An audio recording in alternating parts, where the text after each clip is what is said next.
Bonjour, donc je termine le chapitre sur l'induction de Lorentz en page 13 avec la dernière application qui est celle du moteur à courant continu. On dit aussi machine à courant continu et donc l'abréviation, l'acronyme c'est MCC. Alors comme toutes les machines tournantes en fait, ce dispositif-là il est constitué d'un stator, comme le nom l'indique c'est la partie qui est fixe, et d'un rotor qui va tourner, donc c'est la partie mobile. Alors on voit mieux sur les schémas là en dessous, donc alors, il y a à la fois des photos et des schémas, donc le stator, c'est la carcasse là qu'on voit ici, avec les supports fixes circulaires sur lesquels il y a des aimants. Voilà, on voit ici, là et là les aimants. Donc ces aimants vont produire un champ magnétique qui est stationnaire et qui sera parallèle à l'axe de rotation, l'axe de rotation étant ici. Le rotor, lui, il y a un arbre là, qu'on retrouve là, l'arbre, et puis un disque qui est solidaire de l'arbre. On voit sur la photo ici, il y a des sur l'arbre, il y a plein de circuits électriques, un radio, donc qui part du centre ici de l'axe et qui vont vers l'extérieur.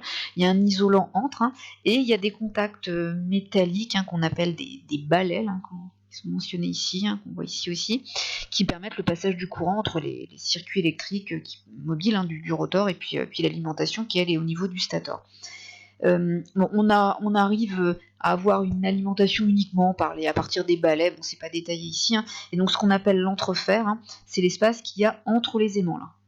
Alors ici vous auriez l'entrefer ici pour l'aimant, donc c'est le plan du rotor là, qui est repéré par les points A et A' sur le schéma du milieu. Bon, c'est assez complexe comme dispositif, vous le réétudierez l'année prochaine.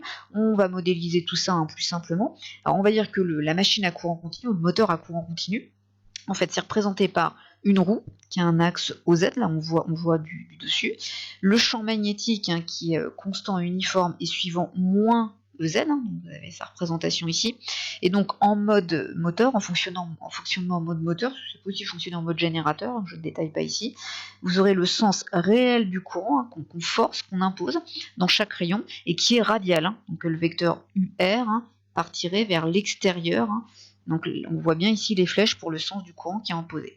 Donc on impose le sens du courant avec un générateur là au niveau des rayons, chaque trait ici représente un rayon.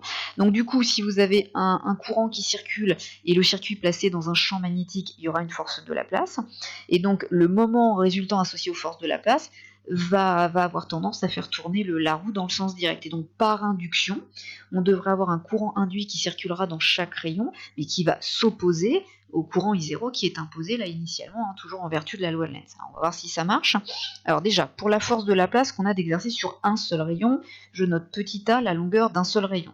Donc on oriente le rayon suivant plus UR, c'est imposé par le courant, donc ce serait I0, A suivant UR, on fait le produit vectoriel avec le champ magnétique qui est en moins BUZ. Alors UR vectoriel UZ, ça fait du moins Uθ, mais comme il y a un signe moins ici, on trouve cette expression pour la force de Laplace. Alors pour le moment, la force de Laplace, alors les forces de Laplace, on considère qu'elles s'appliquent au milieu de chaque rayon, donc vous auriez un produit vectoriel du type OG, là en appelant G le centre de gravité là, de chaque rayon, OG vectoriel la force de Laplace, alors le OG là serait suivant plus UR, la force de Laplace, on a vu qu'elle était en Uθ, donc quand vous faites le produit vectoriel, là, vous allez trouver donc la valeur de la distance OG, donc A sur 2, la valeur de la force de Laplace ici, et ce sera suivant le vecteur plus UZ. Donc quand on va projeter sur l'axe de rotation, là qui est l'axe UZ, il va rester cette expression-là qui a été resimplifiée ici. Alors vous constatez quelque chose, et ça c'est quelque chose que vous réutiliserez en deuxième année quand vous étudierez les moteurs à courant continu. Donc le couple gamma qui est exercé sur le rotor est proportionnel à l'intensité du courant qu'on impose, qui parcourt le rotor. On écrit ça sous la forme suivante, le couple gamma, c'est une constante K, constante de proportionnalité, que multiplie l'intensité du courant. Bon, pour terminer, alors si on peut réutiliser le fait que la puissance de la force de Laplace, c'est l'opposé de la puissance fournie par la FEM, on l'a vu dans le cas d'un champ magnétique qui est stationnaire, c'est toujours vérifié. Donc comme la puissance imposée par la FEM, c'est E fois I0, mais il y a un signe moins qui est apparu ici, Quand vous replacez tout du même côté, sachant que la force de la place, on a vu que c'était K fois I0, donc pour obtenir sa puissance, je multiplie par la vitesse angulaire de rotation, et on obtient que la FEM induite, en fait, elle est proportionnelle à oméga la vitesse de rotation, la constante de proportionnalité étant moins K ici. Donc ça, c'est la deuxième loi de comportement d'une machine à courant continu.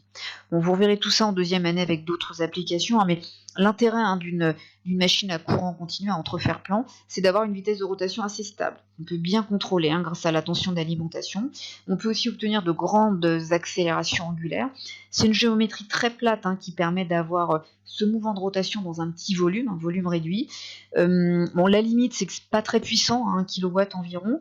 Il y a un entretien quand même lié à ce dispositif-là qui peut être assez contraignant. Bon, et concrètement, ce que vous devez retenir, c'est que ces moteurs à courant continu, on les a dans les dispositifs de motorisation des fauteuils roulants, par exemple, de pompes médicales. En informatique aussi, tous les ventilateurs que vous avez sur les ordinateurs utilisent des machines à courant continu. Voilà. Donc, vous retenez ces deux lois que vous allez réutiliser l'année prochaine en deuxième année, et pour lesquelles vous irez un petit peu plus loin dans les applications.